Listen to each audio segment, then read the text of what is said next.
দেশের মানুষ জেনে গেছে মোদি দাদু চিটিংবাজ।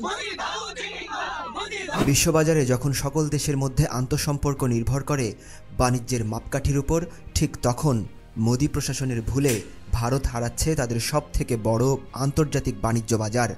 ভারতের দ্বিতীয় রপ্তানিকারক দেশ হিসেবে বাংলাদেশ থেকে ভারতের সর্বোচ্চ রেমিটেন্স আসত, যার পরিমাণ 16 বিলিয়ন বা 1600 কোটি ডলার, যা ভারতের গড় আয়ের একটা বড় অংশ। তাই বলা যায় বাংলাদেশের সাথে শত্রুতা বাড়িয়ে ভারত যেন উল্টো পথেই হাঁটছে। হাসিনা পতনের পর ভারতীয় গণমাধ্যমগুলো বাংলাদেশ নিয়ে একের পর এক মিথ্যা গুজব সংবাদ প্রকাশের প্রতিবাদে বাংলাদেশের সব জায়গায় ভারতকে বয়কটের ডাক দিয়েছে বাংলাদেশিরা। ভারত হটাও এবং ভারতের পণ্য বর্জন আন্দোলন বাংলাদেশে এখন তুঙ্গে। এমনকি বাংলাদেশের দোকানগুলো থেকে অনেক ক্রেতা ভারতীয় পণ্য কিনছে না, তারা ভারতীয় পণ্য বয়কট করছে। সব কিছু নিয়ে ভারত এখন বেকায়দায় পড়েছে। কৃষক সহ সর্বস্তরে একটা ক্ষোভ তৈরি হয়েছে। এই ক্ষোভের বহিঃপ্রকাশ গিয়ে পড়েছে মোদি প্রশাসনের উপর। সাধারণ ব্যবসায়ী এবং কৃষকদের অভিযোগ, মোদির ভুল কূটনৈতিক কৌশলের কারণে বাংলাদেশের সাথে ভারতের সম্পর্কের অবনতি হয়েছে এবং কলকাতা সহ গোটা ভারতের ব্যবসায়ীরা না খেয়ে মরার উপক্রম হয়েছে।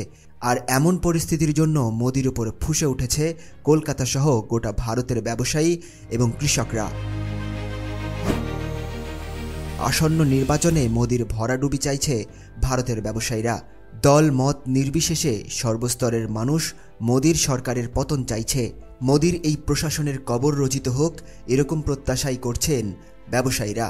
তারা যেন তাদের পেটের তাগিদে চালানো ব্যবসা ঠিকমতো করে চালাতে পারে, তাই নতুন প্রশাসন প্রত্যাশা করছেন। সাংবাদিক সম্মেলনে রাজ্যের প্রাক্তন মন্ত্রী পূর্ণেন্দু বসু বলেন, আমরা চাই দেশে গণতন্ত্র বেঁচে থাকুক, তাই নরেন্দ্র মোদীকে প্রধানমন্ত্রীর পদ থেকে সরাতে হবে।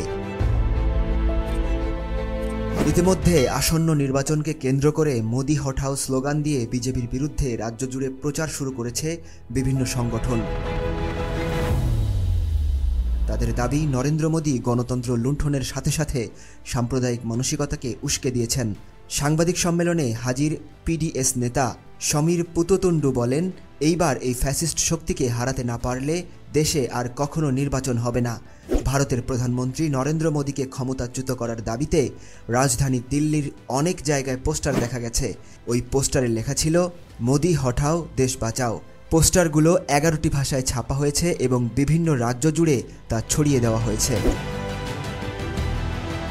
প্রিয় দর্শক, এই ভিডিওটি কেমন লাগলো আপনাদের কমেন্ট করে জানাবেন।